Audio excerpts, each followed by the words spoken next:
Them momentarily. I don't hear it. I You're don't buzzing. hear it, but apparently there's a buzzing. Is it still going on?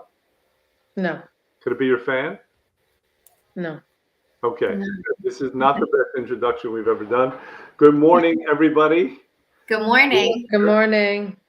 Good morning, FinTechsters. morning. Anyone joining us today? I think today's going to be a fascinating discussion.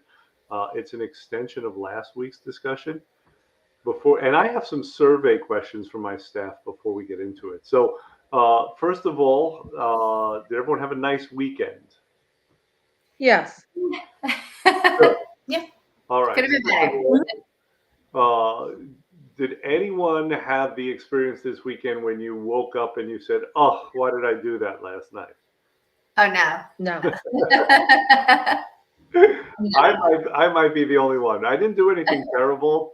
It was just I had egg white wraps, which are a thing and are very nice. Yes, you They're can very get good. Whole Foods. And I had some hummus, but I did it at 9 o'clock last night. Ooh. And I woke up this morning. I was like, "Oh, why did I do that? What's wrong with me?" I know that's a thought that we've all had in the past. hmm Oh yeah. Not for eating egg whites and hummus. No, more for like overindulging and being like, oh my gosh, I don't feel good today. It's a version of the same thing. I mean, same idea, right? Overindulgent. Yeah, just that thought of why did I do it? I think I told you guys the story of I had an aunt. Every night she would have cake and coffee, and right after she would say, "That's so unnecessary." Oh really? Yeah. My sister-in-law's grandfather apparently used to eat an Entenmann's cake every single day. Why? And he was like this big. Wow, he was blessed. And he lived to like I think he was like 90 something years old with nothing wrong. Maybe that's the key. I said, maybe we're doing this wrong. I don't know. Well, if you want to be the guinea pig there, you're No, welcome. I'm good. I'm good. Yeah, I'm I good. think we're gonna be safe regarding that. Okay, here's my next survey question. Show of hands, how many of you are on Twitter? I'm not on Twitter. You're not on Twitter. Okay, good. So that proves categorically that my staff is smarter than me. So what I want to do is I want to tell you a little bit about Twitter as an introduction to our topic today, okay? Okay. Let me Can I explain just say Twitter one to thing? you. Didn't they isn't there a new logo today? The bird is going away. Yeah, I heard something about that. I don't know if it's happened yet or it's going to happen. I doubt the format will change. It's just that branding and the name or something. But let me just explain something to you. So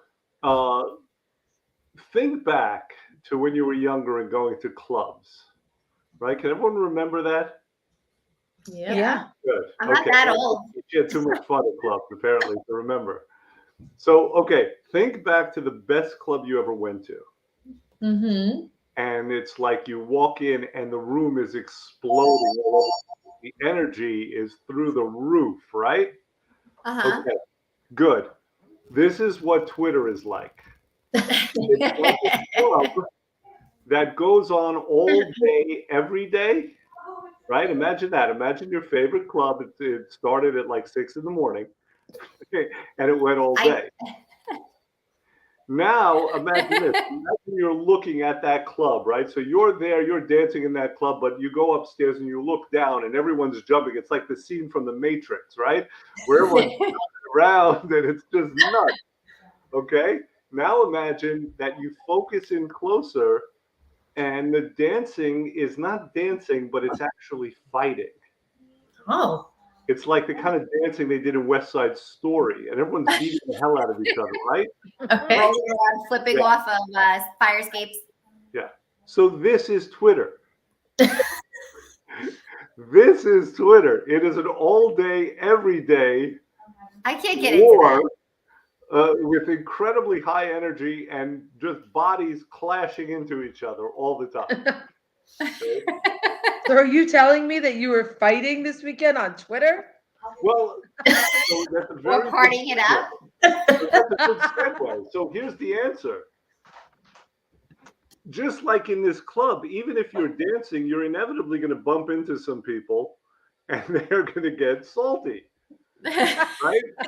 Oh So gosh, God. this is what happened. This is what happened yesterday. No, I want you to understand this. A guy posts a TikTok on Twitter, right? No, actually, someone else posted this guy's TikTok on Twitter, right? So TikTok lasts how long? 40 seconds or something? Yeah. Yeah. So when this guy posted it, it was with a comment. He made like a snorky comment about how crazy this guy's TikTok was. So I watched it, and it was kind of this, it seemed like this alternative health guru type, and he was outside and he was standing in water and he was extolling the virtues of sunlight and grounding and all of these things, and he's like, he's just kind of promoting natural living, right? And he's suggesting it as it might be a better path. And this guy who posted it made a snarky comment about it, like, oh, what a nut job this guy is. So I went on and I said, what do you find so objectionable about it? And that's all I had to do. It was like, why would you do that? An innocent question. No, you're the school. That was like a poke. Yeah, like you poke the bear, Dr. R. A hornet's nest. Yeah. Right? Oh, yeah. So, and now, am I crazy, or is that a relatively innocuous question? Like, does anyone find that too antagonistic? Yes, that's very antagonistic on social media. Well, everything is antagonistic. That's the point about social media, right? But Right. my point is, there's nothing intrinsically antagonistic about that question. But you had to hear the responses I'm getting. Like, people. Let me hear. I want to Google it. People are really. I don't think you can Google my Twitter, but if you want, I'll show you my feed next time I see you. So here's the thing. Like, we're getting all these answers. Like, oh yeah, grounding is going to stop cancer, and grounding is going. And I'm like, the guy didn't say that. Like, where did he say that? And everyone takes it to these crazy places. Yeah, but that's the same thing. Like, okay, on all social media platforms, it's not just Twitter. So there are a number of pages that I belong to on, and I have to be honest. I think I don't really utilize them at all. But it's like, oh, Marlboro Mom's page, Old Bridge Mom's page, whatever. All these crazy things. And let me tell you, there are some of the most ridiculous things that people put out there. And I'm like, number one, how much time are you either on the toilet? Because who has the time to sit there and do like, way too much. Jackie, I think you're revealing something about yourself that most people don't know. One of these people literally, I mean, full blown, the most ridiculous posts. Like it's like very intimate things. They post things about their family, and then it's anonymous. And then but my thing is this: when you're putting something out there, you're opening yourself up to anybody and everybody's response. So you being annoyed, you being angry, you not wanting to cope or deal with it, that's like, you should have never put it out there. But there are, especially when it comes to health, it has nothing to do with the actual post, and people just go off on a tangent. Like, this is their time to stand on that soapbox and just right. And it doesn't matter where you start, because a person puts it in their own filters and they're hearing things that are not stated, right? Right. So I had this one guy's coming at me, and he's just dripping with sarcasm and hostility, right? And just saying how stupid it is, and grounding's idiotic. And, and at one point he asked me what the mechanism of grounding is, right? Like, because this guy's Joe Science. And I'm able to explain it. So I explain what the mechanism is, and he takes it to a crazy place, right? He's like, well, if that works, so would dipping your body in acid, because grounding, without getting into the details, right? Right. And I'm like, well, not exactly. Why don't you look it up? Why don't you Google it? Now, I say Google it, and that sets people off. How dare you tell me? Google it. Like, Google is the world's foremost authority on everything, and this is how you do your research, and right? You're a Google. And I'm like, oh my Lord. Like, I am not saying anything crazy, but here's the thing. Tell me more. We're still listening. Yeah, here's the point. At a certain point, I go to this guy's profile, and in his profile it says, "Science is everything." right? So he's Mr. Science and everything. Fine. That's the way that he understands the world, and that's what his criteria is. So I go and I post a peer-reviewed thing about grounding, right? A peer-reviewed, like gold standard experiment about grounding, and my heading for it is "Science is Everything," and I attached this article. Oh, you're Oh, just. you are poking a bear. Well, listen, I mean, I'm only human. Sometimes I poke back, You're right? the spoon stirring that pot. Oh my God. Meanwhile, Just- Like, sheesh. suddenly the guy was amenable to having a conversation.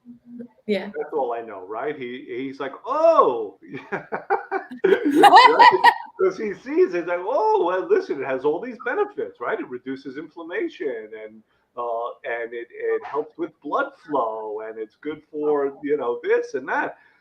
And now I'm not such a moron anymore in his eyes, right? because you have something to back it up. Because I have something that he wanted to see that would back it up. It wasn't just that I had experienced myself, or this was his filters. Again, this is how he viewed the world. So I communicated in his language.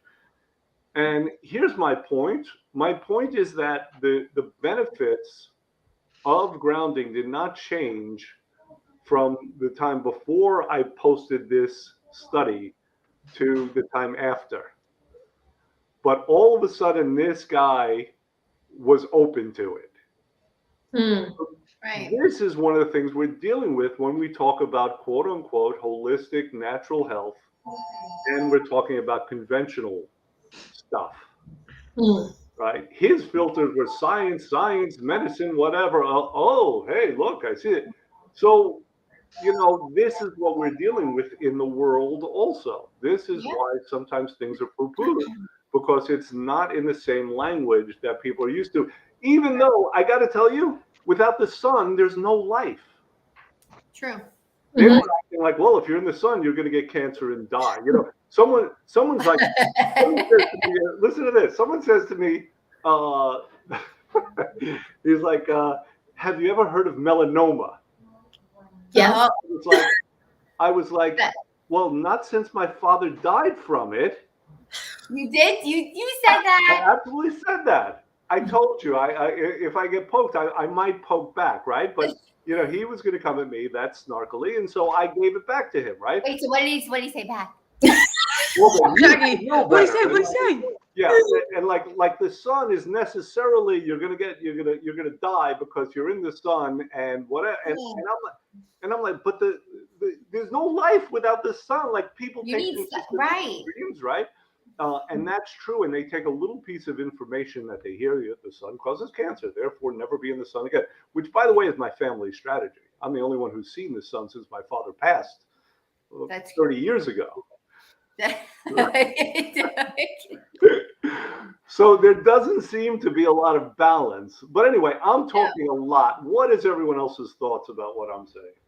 My thought is that you should be on Dr. Twitter. R has a fascination with Twitter and is on it a little too much. But you're doing it too now, right? You're not getting to really the relevant point of it. You're so I don't think that's the take-home point.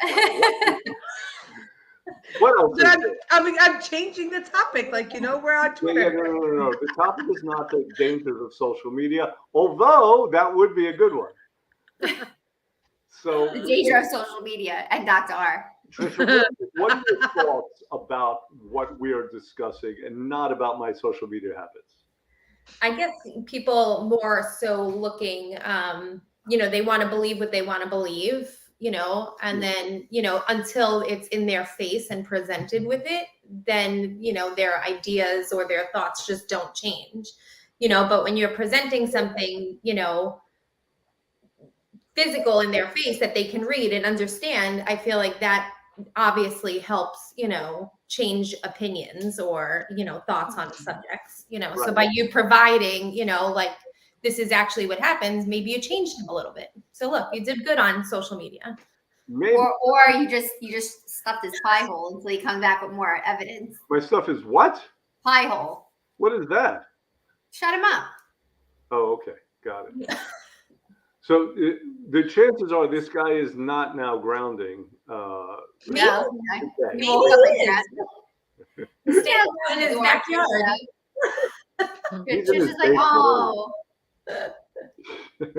Jackie, thoughts?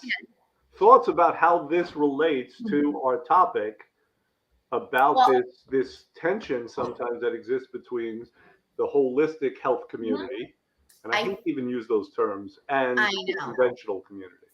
You know, I think there's a lot of divide because a lot of people are you know, there's not enough information out there for the holistic community to cross over, I should say, or vice versa. There's not enough information out there for people to find in the right way. Like if you're new to the natural route, it's harder for you to look for. It's not the first thing that comes up when you search social media. You know, healthy and natural fixes are not always, you know, lemon and hot water for a cough. It's very hard to find good resources and people that are on the same page. So if you're looking to turn over a new leaf or looking to hybrid your health, I should say, right? Because there's sometimes the best of both that help. There's just not enough out there. And I think people go crazy because like, oh, that's insane. There's no proof because conventional ways, there are just so much more out there in front of our face. There's commercials about it every day. You hear it on the radio, you know, and until it becomes a fad where something like weight loss, when we discuss weight loss, it's not really out there as much. But yet it's been practiced for years. Yeah. What? We've been indoctrinated for years. Literally, when a child is born, he's given a medication right away. Immediately. Yeah. Immediately. You know, and again, there are a lot of things that I wish I knew sooner to make different decisions, and I'm learning as I go. And there are things I've done differently with my children, with us in our house that I probably wouldn't have done 20 years ago. I wouldn't have thought twice of. But again, same thing. Unless you're surrounded by it or you have those resources, it's very hard to find resources that are believable or valid. There's just not enough out there in the immediate when we're searching. So a lot of times if you're looking for something, after you go through the first 2-3 pages of Google, you're not finding much about holistic health and healing.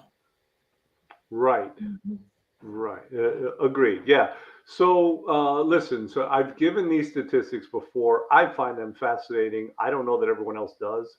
And I don't have the latest updates, but we are the largest economy in the history of the world.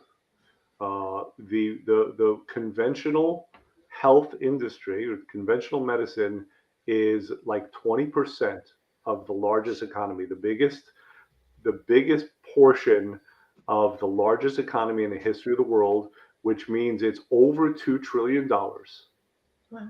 Right? The advertising budgets are astronomical. It is factually so that we do get the worst health outcomes of the developed world. So, you know, not everything is so cut and dried, obviously.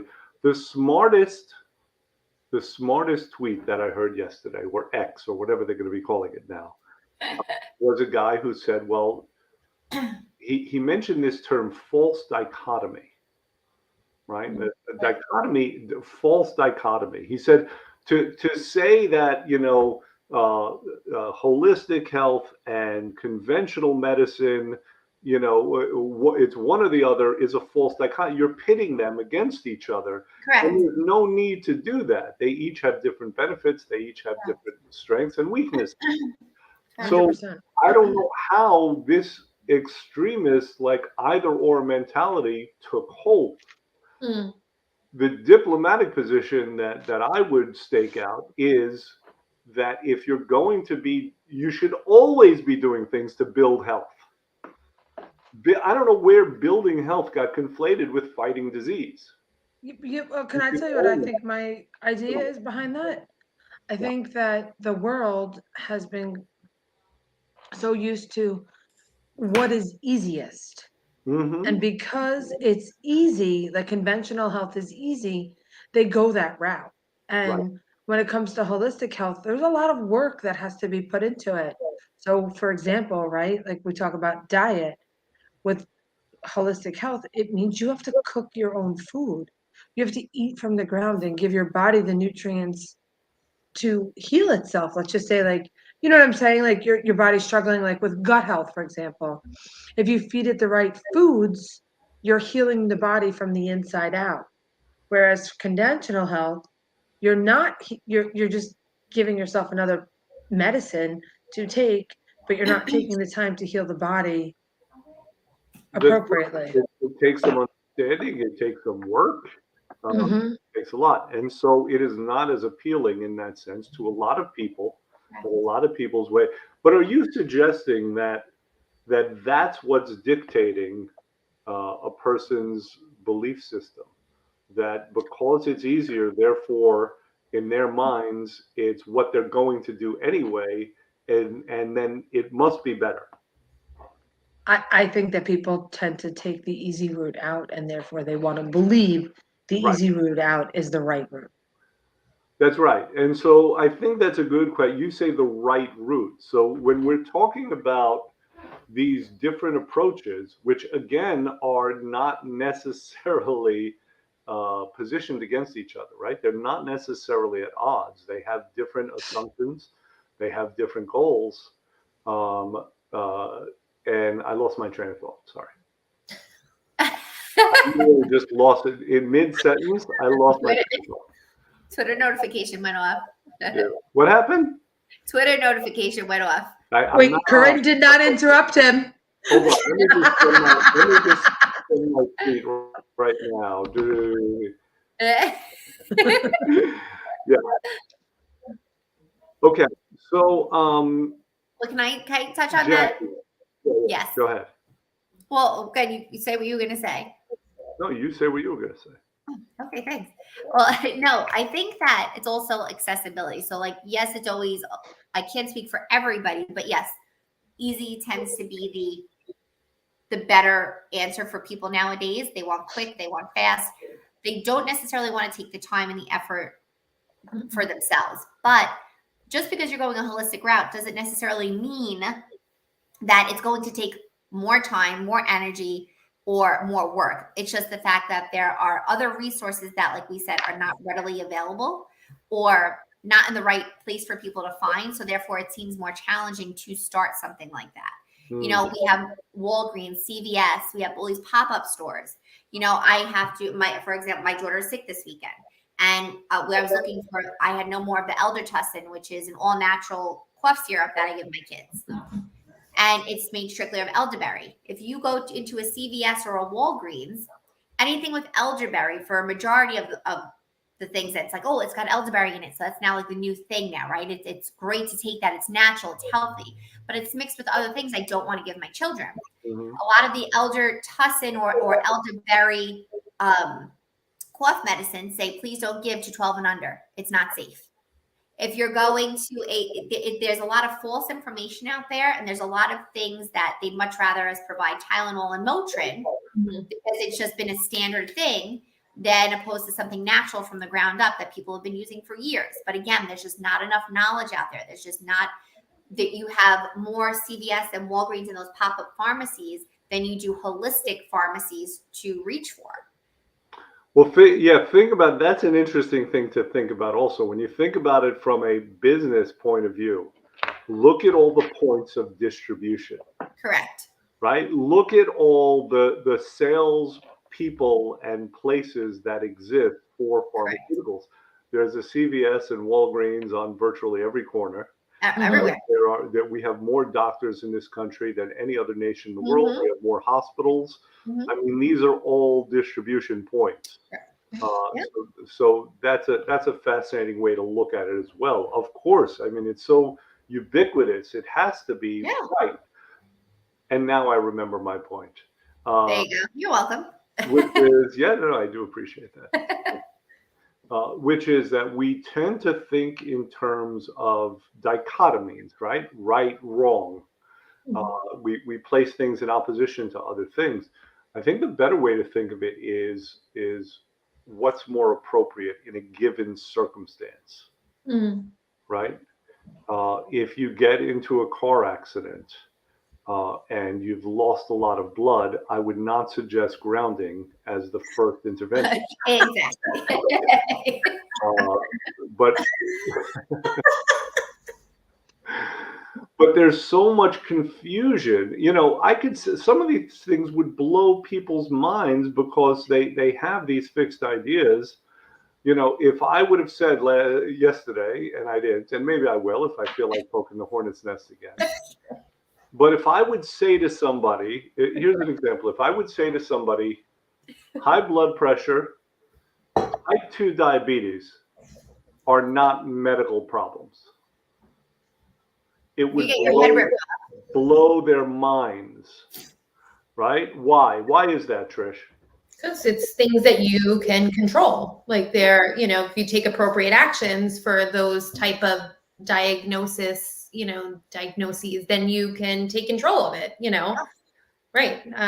Anything, diabetic, change your way of eating and it will go away essentially, heart health, gets exercise, start eating properly, all that stuff kind of rebounds, 100%. So there's so many misunderstandings of words and of concepts.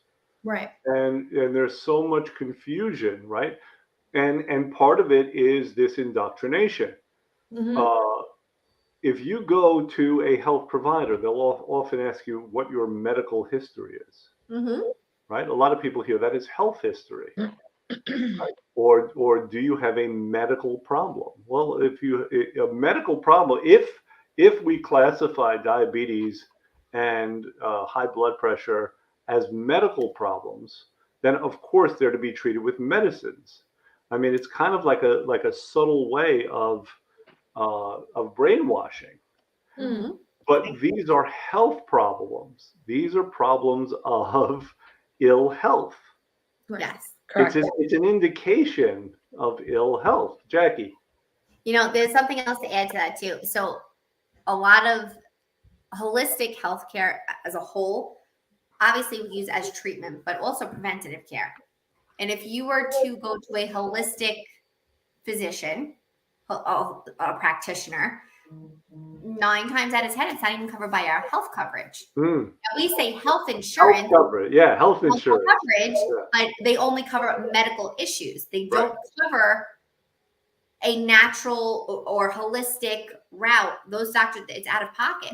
Well, they only cover medical interventions, but they cover health issues. So again, the language gets so tricky. It's selective. It's very selective. Of course it is, and it's everyone's in on it. Also. Yeah, it's crazy. Make you paranoid. Speaking of that, I want to make something very clear. There's this podcast that I listen to, and it's about the law, and they're always very careful at the beginning of it to say nothing we say here is legal advice. Do not take legal advice from a podcast. So.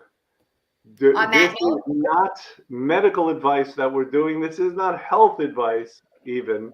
It is sort of. But this is information that we're sharing with people. All right. I don't want to get sued because somebody did something stupid and blame it on us because they didn't listen to me when I said don't be stupid.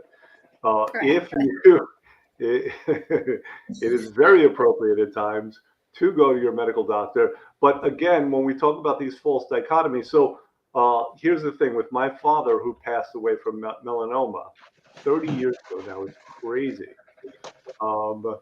We all started doing research at first when we found out. I mean, this is a terrible thing, right? The whole family is in an uproar. And, and we're all doing research on what should we do? And the choice tends to be, do you go the conventional route, chemo and radiation and surgery, or do you go the unconventional route? And many of those things that you can't do even in this country, right? There's a clinic in Germany. There's one in Mexico. We're looking at all these things. And what I would say is that they're not either or. It's not a crazy thing to build up the body, to build up its resources, to make it more prone to healing. And if you're doing some of these really harsh and invasive interventions, you'd better be doing the quote unquote holistic stuff.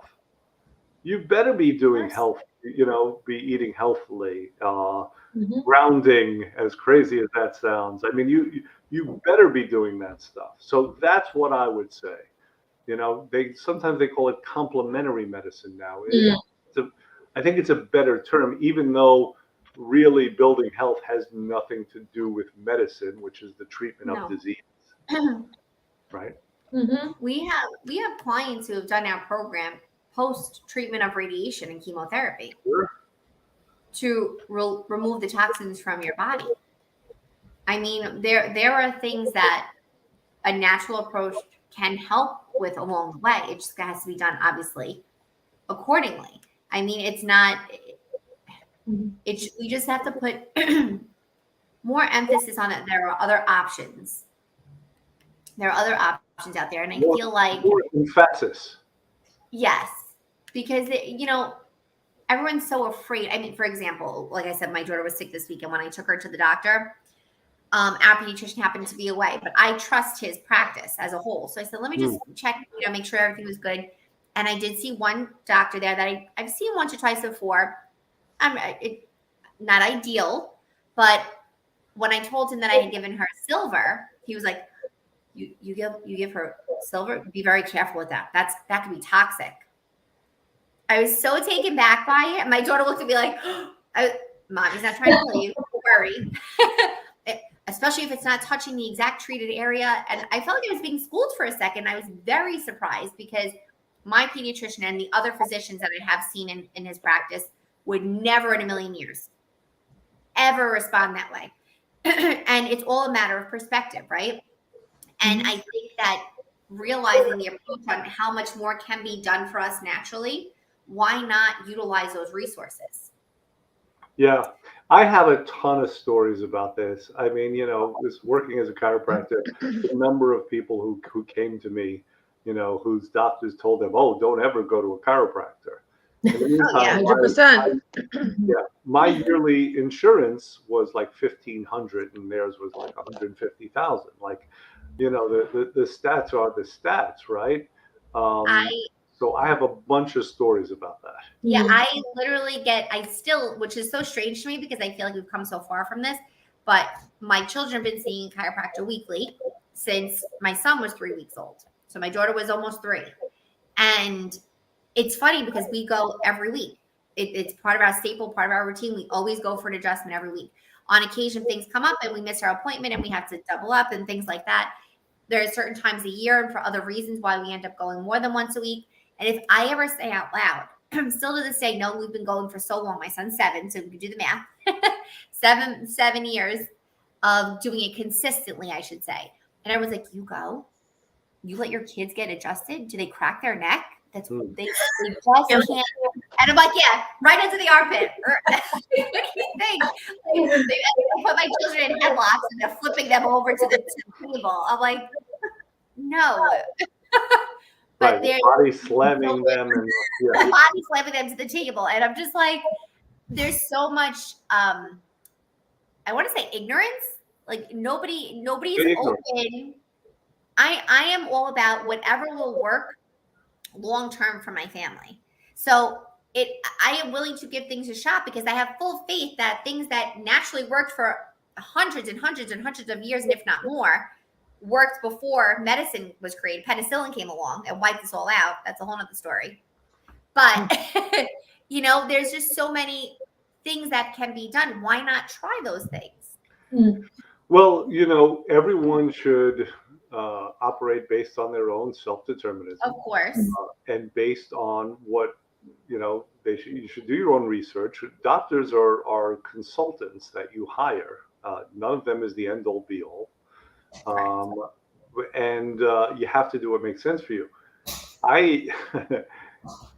The American Medical Association was formed, I don't know, the last 100 years maybe. I don't remember the exact details, but I'm going to get this roughly right. I think it was like 30 to 50 years ago, they did a study on acupuncture. And they concluded in the study that acupuncture has some benefits. And I was thinking to myself, could you be more arrogant? Acupuncture has been done for 3,000 years in the East. Literally. You know, so a billion people can't be wrong for 3,000 years. There's got to be something there. Right? And now you Correct. all of a sudden come by and give it your imprimatur that, because science said, because we did a scientific research, like no, they're a bunch of idiots. It never existed. What, on rats? I'm sorry? That's what I think too. They did, they turn around and do acupuncture on rats to determine whether or not it was safe. Oh, I don't know. Good question. I don't know if they did it on rats or if they did it on humans. I assume they were human studies, but I don't know. Yes, sometimes that does exist, right? The studies are done on rats, or at least on rats first. So this is a fascinating topic. Let's kind of bottom line it for people, because this is a question. How prevalent is this question, do you find? Like, are people talking about this? Oh, I don't know if I should go to my medical doctor. I don't know if I should listen to him, or if I should listen to my naturopath. Is that a conversation that you guys have with friends? Well, I think that. You go, Kim. I guess just for me too, I didn't think that way before. I'll be really honest. Everybody knows I had issues with my children and being sick over the years. And so for me, it was always, beeline straight to the doctor if something is wrong. I will say, working here and with you and different resources, there are things that I have changed in my life and my kids that, more the natural route. And I feel like if it wasn't for somebody talking about it or it being in my constant space, then I would probably still be going that conventional, taking that, antibiotic all the time, or, I probably would. So I feel like the bottom line comes down to, one, if it's nothing that you're, privileged to learn about, like you're just going to keep going that path, Interesting. Unless it becomes like a constant conversation, I feel like, and it's not being advertised. I think we spoke about this, like there's no advertising for elderberry, there's no, I think unless it's something that becomes more mainstream, for people to learn about, I feel like conventional will still always outweigh the holistic route. Please. I mean, it's such a, it's kind of sad. It's a Goliath story. And again, this idea of complementary medicine, it's coming around. It does kind of piss me off a little bit sometimes, because I know that hospitals, for example, are hiring alternative practitioners, but for the most cynical reasons, for financial reasons, right? They offer more, and without a true heartfelt intention. And so I have a personal philosophical issue with that. Jackie, go ahead, and then there's a quick story I'd like to tell. So pretty much just like when we're saying bottom line, bring this back, like to weight loss, for example, right? I feel that, again, what's out there in the news now, and we know this because we're getting these phone calls regularly, people looking for the quick fix. They are in such a desperate need to make a change that they just want, they heard it'll work. They know it. Sometimes it's covered by insurance. They know it's inexpensive. They don't have to think about it. They just need to get results immediately. And they're so intimidated by the fact that, well, no, I don't want anything holistic, because that probably won't work. I need facts, right? I'm there again, back to facts, right? Not enough information out there. Bless you. I think that making your decision, we offer the same benefits that, for example, these other programs would do naturally. Why would you not opt for the natural approach with no worry about effects, long-term effects, changing anything except for genuinely getting healthy inside out? There's a fear there that it's not going to work. So we get these phone calls for shots, medications, for surgeries, for those non-invasive procedures. There are things that they are just desperate for an answer. And I think you really have to stop and whether you're in an immediate state of like, I need to do something right now, no matter what you do, you're not losing 20 pounds in the next 24 hours. But if you could bear with us for 20 days, we'll give you 10. If you can bear with us for 4 days, we'll give you guaranteed 20 or more plus then. So it's the fat burning, it's the life change. You don't even realize that you're adapting new habits, allowing it to work. There's so much that you hit on. There's so much that I could talk about. You actually hit on inadvertently, or maybe advertently, on the biggest problem, the single biggest problem that human beings have in their whole lives. And on that note, let's stop here. Reconvene on Monday. Do you hate that? Do you hate that? Watch us on Twitter. We're gonna do that. I'm gonna have to write a note to remember. But no, I wanted to tell this other story. But I know I hyped the hell out of that. But it may not be the single biggest, but it's one of the biggest problems with human beings, period, in their whole lives, anywhere, family, health, money, everything. Right. So we can discuss that next week. Part 3. I did want to tell this quick story, and I think you've heard it before, and it has to do with cancer also. We had a client once who she had done the program, she had done very well. We didn't hear from her for a couple of years. We got a call from her. She was considering doing the program again. Her concern was that they had found something. It might have been a reoccurrence of cancer, and her doctor was considering doing whatever intervention it was. I don't recall if it was chemo or what it was, but I ended up speaking to the doctor, right? And it was an interesting conversation. This was an oncologist. For those of you who've ever met oncologists, they tend to be the nerdiest of the nerds. You know, I can make a lot of jokes about them.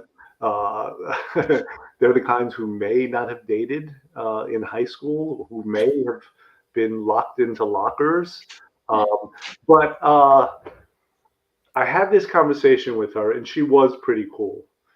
And she asked me about the program. She was very skeptical at first. You know, everyone wants to use what they know. They want to use their own tools. And we weren't going to do it to treat cancer, obviously, right?